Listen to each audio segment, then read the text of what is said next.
Bienvenidos a un viaje por la historia y legado de Cambridge. Hoy exploramos los orígenes de una de las universidades más prestigiosas del mundo, la Universidad de Cambridge. Nos adentramos en sus primeros días, sus enseñanzas y descubrimos qué la hizo destacar en la Edad Media y hasta hoy. Durante la Edad Media, en el Reino Unido, la sociedad estaba organizada en una jerarquía rígida, bajo el sistema feudal. En la cima estaba la monarquía, seguida por la nobleza, que controlaba grandes tierras y el clero, con poder tanto religioso como político. La mayoría de la población era campesina. En las ciudades surgió la burguesía, compuesta por comerciantes y artesanos organizados en gremios. Grupos marginalizados como mendigos y judíos vivían en los márgenes de esta estructura. Todo esto definía el orden y las relaciones sociales de la época. Vamos a empezar en el año 1209, con el relato de uno de sus primeros profesores.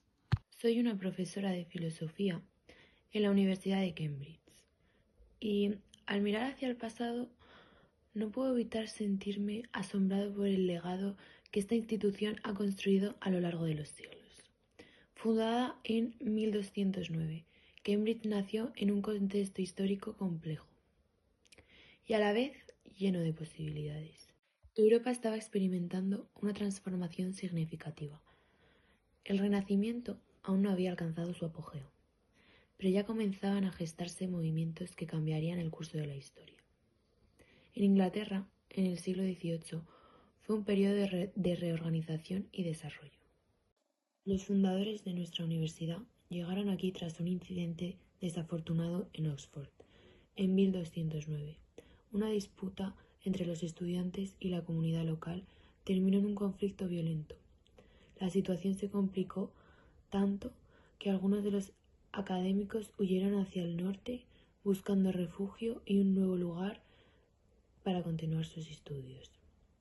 Así fue como llegaron a Cambridge, una pequeña ciudad situada junto al río Cam, en un entorno tranquilo que ofrecía el ambiente ideal para el estudio y la reflexión. En ese momento, la educación superior en Europa estaba limitada a unos pocos centros académicos, como Bolonia y París. Sin embargo, la fundación de Cambridge supuso la consolidación de Inglaterra como un nuevo epicentro del saber. El contexto político del país era complejo, con el reino de Juan I de Inglaterra enfrentando presiones tanto internas como externas. La firma de la Carta Magna en 1215 reflejaba un intento de equilibrar el poder entre la corona y los varones, estableciendo principios legales que aún resuenan en nuestras leyes actuales. En sus primeros siglos, Cambridge no solo crecía en tamaño, sino también en reputación. Sus estudios, aunque limitados, abarcaban las artes liberales y otras disciplinas que permitieron la expansión del pensamiento en Europa. Ahora nos sumergimos en las materias que se impartían y en cómo Cambridge se convirtió en una fuerza académica. Para ello, contamos con el relato de una alumna que estudió en Cambridge durante sus inicios. Durante los primeros siglos, el currículo de Cambridge era bastante específico. Se enfocaba en las artes liberales que se dividían en el trivium y el quadrivium. Estudiábamos gramática, retórica y lógica en el trivium y aritmética, geometría, astronomía y música en el quadrivium. Pero eso no era todo. También teníamos la oportunidad de profundizar en estudios superiores, como la teología, el derecho canónico y, en menor medida, la medicina.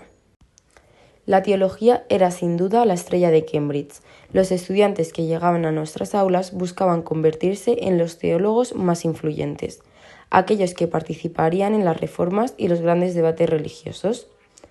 Recuerdo haber leído sobre la formación de muchos clérigos que luego ocuparían puestos importantes en la Iglesia de Inglaterra.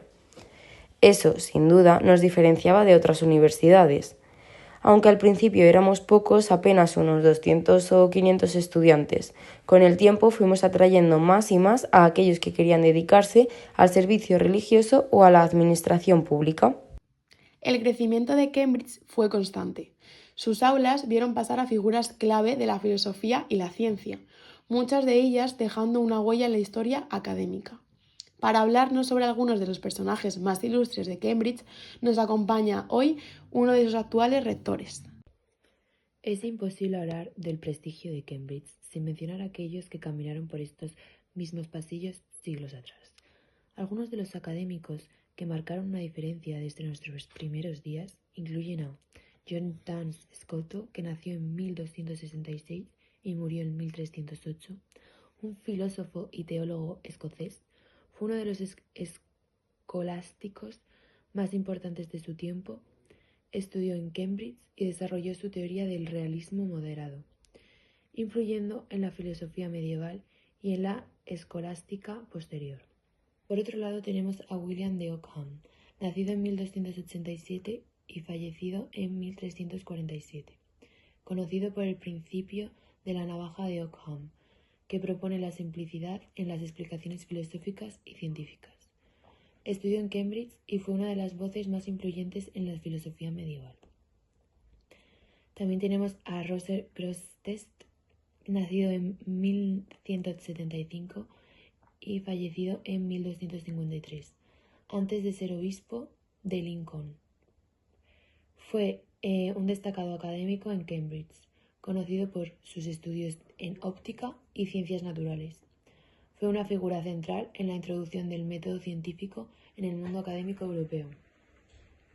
Por otro lado tenemos a John Holbrook, fallecido en 1430, astrónomo y matemático inglés que enseñó en Cambridge y fue un maestro de Gonville Hall, que luego se convirtió en Gonville and Cowes College. Su trabajo estuvo relacionado con la astrología y la astronomía medieval. También tenemos a Henry Stanton, nacido en 1292 y fallecido en 1334, canciller de la Universidad de Cambridge y académico como derecho civil. Desempeñó un papel importante en el establecimiento de la universidad como una institución autónoma y en la consolidación de la disciplina de derecho. También tenemos a Richard de Bury, nacido en 1287 y fallecido en 1345. Aunque no fue directamente profesor, estudió en Cambridge y fue un gran erudito medieval, apasionado en coleccionistas de manuscritos y libros, como obispo de Durham y canciller de Inglaterra. Su influencia fue fundamental en la promoción del aprendizaje y las bibliotecas en el país. Y así, Cambridge ha sido hogar de mentes brillantes que han moldeado el pensamiento de su época y más allá. Pero, ¿qué es Cambridge hoy? Para cerrar, vamos a hacer un salto al presente y descubrir qué hace única a esta universidad en el siglo XXI. Para ello, nos acompaña una alumna que estudia allí. Hoy en día, Cambridge es tan impresionante como siempre, con más de 12.940 estudiantes de pregrado y con 11.330 estudiantes de posgrado, haciendo un total de 24.270 estudiantes de todo el mundo, además representando a 140 países diferentes, sigue siendo una de las instituciones más prestigiosas a nivel global. Ya no solo estudiamos teología o derecho canónico, ahora hay 6 escuelas que abarcan desde las artes y humanidades hasta las ciencias físicas y la tecnología. Algunas asignaturas que damos dentro de artes y humanidades son arquitectura e historia del arte, estudios de Asia y Oriente Medio, clásicos, divinidad, inglés, lengua moderna y medievales, música o filosofía. En las ciencias biológicas nos encontramos la ciencia biomolecular, celular o de los cultivos, biología del desarrollo, de las infecciones e inmunología molecular y reproducción y embriogénesis. Algunas de las áreas que incluye la medicina clínica son medicina general, cirugía, pediatría, psiquiatría, medicina interna, que son enfermedades complejas en adultos, y medicina de emergencia. En humanidades y ciencias sociales se da historia, filosofía, economía, antropología social y derecho. En las ciencias físicas, pues se da física, química, geología, ciencia de la tierra y matemáticas. Y por último, en tecnología se da ingeniería, ciencias de la computación o biotecnología. Cada escuela cuenta con un consejo integrado por representantes de sus facultades y departamentos. Las escuelas están representadas en el Consejo General. La universidad es una confederación de escuelas, facultades, departamentos y colegios.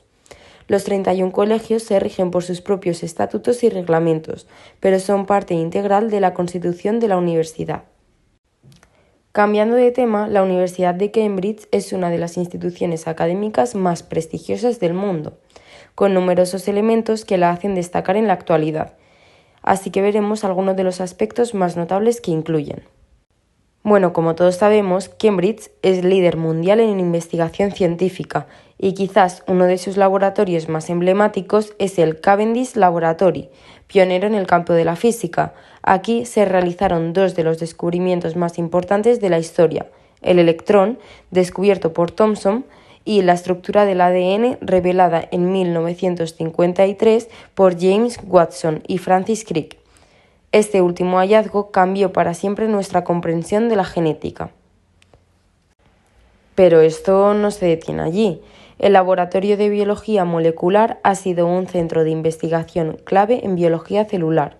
Un ejemplo de su impacto es Sir John Gurdon, quien trabajó en la clonación de células madre, un campo que ha revolucionado la medicina moderna. Además, Cambridge es una universidad con una estructura única. Sus colegios no solo ofrecen alojamientos, sino que son el corazón de la vida académica y social. Cada colegio tiene su propio carácter, y muchos de ellos con siglos de historia.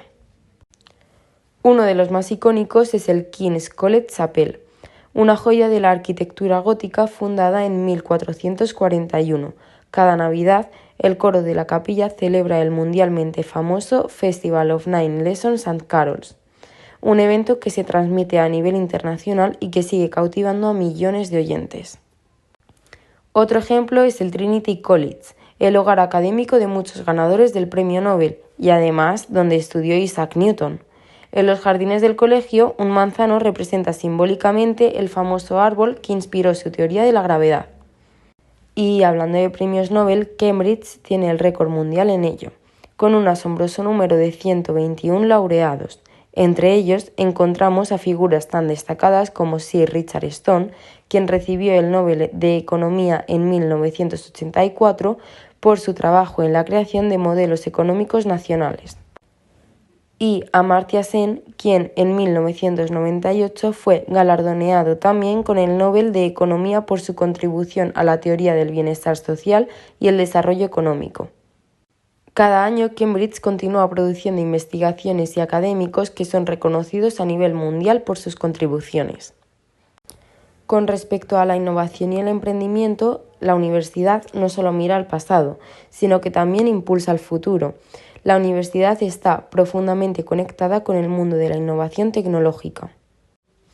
Esta beca apoya a estudiantes de posgrado con potencial de liderazgo de todo el mundo, permitiéndoles estudiar en Cambridge y marcar una diferencia en sus comunidades y campos de investigación.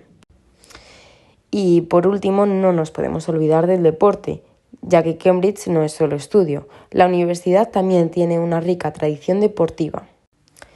Boat Race o carrera en remo entre Cambridge y Oxford es uno de los eventos más esperados del año en Reino Unido. Este evento, que se celebra en el río Támesis, ha atraído la atención internacional durante décadas. En la edición de 2023, Cambridge volvió a destacarse con una emocionante victoria. Esto fue un viaje por la historia y legado de Cambridge. Gracias por acompañarnos. Un saludo y hasta la próxima.